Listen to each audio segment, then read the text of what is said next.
Hello, everybody. I'm Jason Bollinger here at Links USA. I'm so honored to be able to get to share with you guys as we go into March 2023. Can't believe it's March already. It's already been a busy year, and there's so much more great stuff coming up later in the year. But I wanted to share with you just briefly a couple things that have been going on in my own heart, and I hope they're a blessing to you.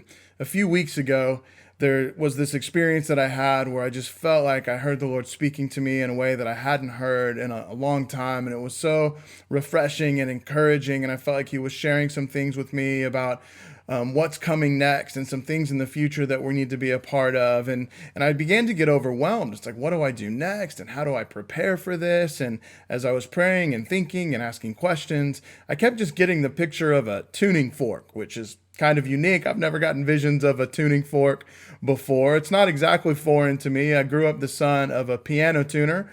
And so my dad would take his tuning fork and he would strike it on his knee, and then he would place it on the top of the piano. And then when it would go to that wood, it would just resonate, and he would match that tone with A440 on the piano. And then he would tune 230 strings to that one tone. And so I was just kind of leaning into that and trying to see what God was teaching me through that visual that I felt like He had placed in my head. And it took me to 1 Peter chapter 1 and 2, and there's just some great instruction there, and I'd like to share just a little bit of that with us right now. And so right off the bat, Peter starts talking about being ready for action. And it's just great language when you sense like there's something next and God might be calling us into a new season of certain things. And so being ready for action is great. But the thing that he said to do to be ready for action is to be sober minded. He starts talking about the mental approach to being ready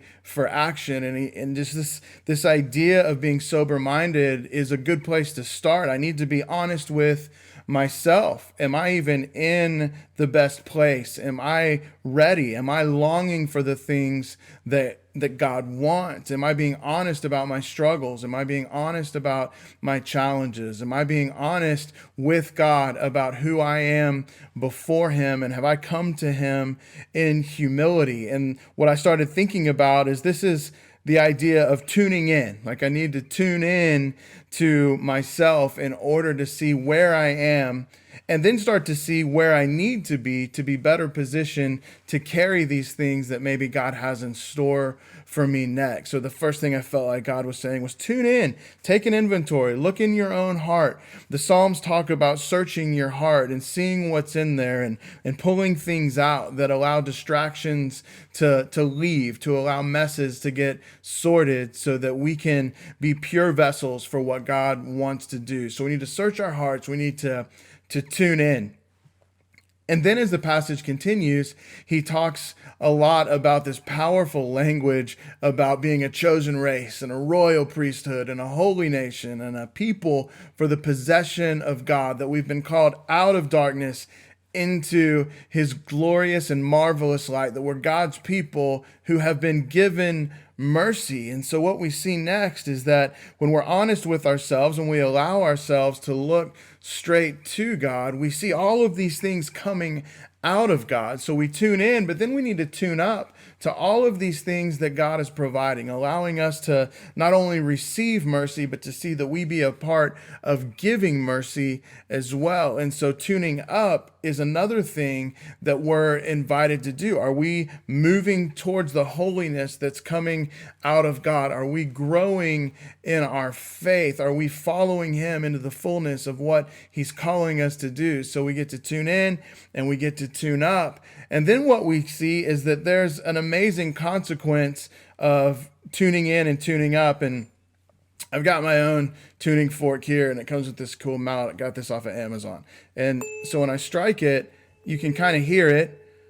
But then when I if I strike it and put it on the wood of my desk, it gets louder and it gets magnified. And I just think this is kind of the picture that we can see when I tune my heart to who God is, when I focus in on His mercy and His grace. Peter goes on to say, hey, we need to do good together. And that's a word that the world desperately needs to hear right now. And so we get to place our tone on the resonance of the world to take the message of the gospel to the ends of the earth, which is full of a lot of cacophony right now. It's full of a lot of pain and a lot of confusion and a lot of questions. And there's never been a better time to be filled with the good news of Jesus, to take the good news of Jesus to the ends of the earth. I want to close with this quote by A.W. Tozer. He said, "Has it ever occurred to you that 100 pianos all tuned to the same fork are automatically tuned to each other? They are of one accord by being tuned not to each other, but to another standard to which each one must individually bow. So 100 worshipers met together, each one looking away to Christ, are in heart nearer to each other than they could possibly be were they to become unity conscious and turn their eyes away from God to strive for closer fellowship." So in other words, when we start looking inward, we lose the power for unity that we gain by being totally tuned up to God and his purposes in the world. And so what I hope is true for all of us is that God is just raising us up to new seasons and new callings and new purposes so that we can see good news go to the places that it's needed the most. We are good together when we are tuned up to the purposes of God, when we're being sober-minded and alert and ready for action. What if we just made ourselves available for those realities to see where God might be leading each and every one of us to do his work in the world that's desperately longing for him? Thank you so much for tuning in to this. God bless you and much love from Texas.